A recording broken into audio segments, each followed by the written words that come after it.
Hi, today I'm going to tell you a little bit about a weapon that the Iberians used during the Second Punic War that absolutely terrified the Romans. No, it's not the dog. It's a sword called the Falcata.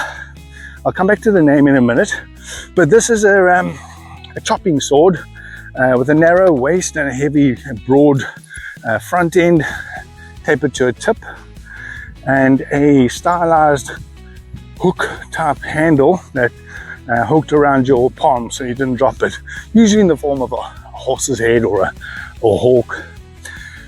The falcata, like I said, was a chopping blade, and the Romans were terrified of this thing.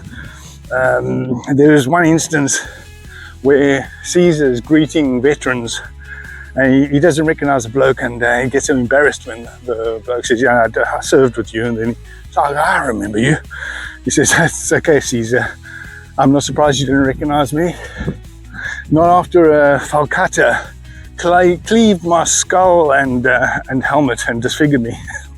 So yeah, that was the reputation of the falcata amongst the Romans, a nasty sword. The Romans called the falcata Macaya Hispana. Macaya Hispana was a cleaver. We don't know what the Iberians called the falcata. We don't know.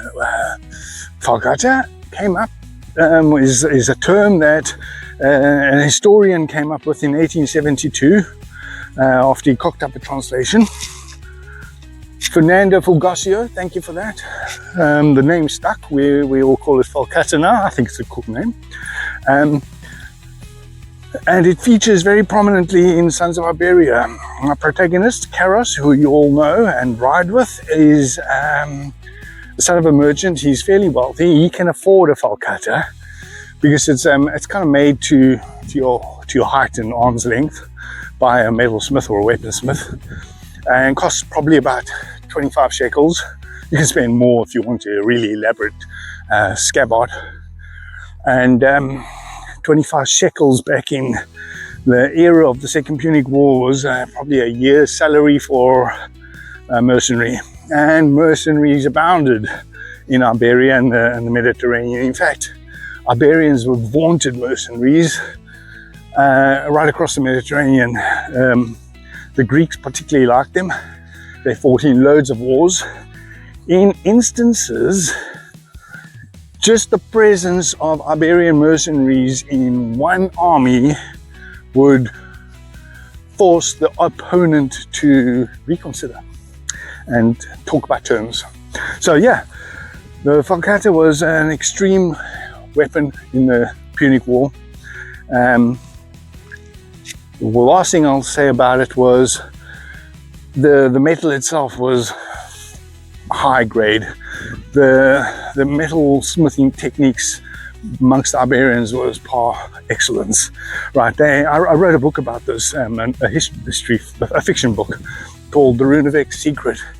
What the weaponsmith would do is take iron ingots, bury it in fairly moist soil, and leave them there for a couple of years and let the elements work out and destroy the impurities in the metal.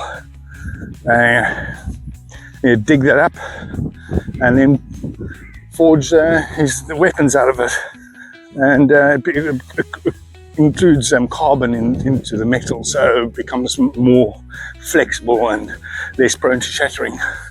But that's the falcata, a very deadly weapon, especially in the hands of an expert and veteran warrior such as Karos and Eugen, or any of the Bastetani that ride with Karos. And well, that's it. So if you have any questions about falcata or the Macaya Hispana, let me know. Otherwise, tune in again for more facts from Sons of Iberia.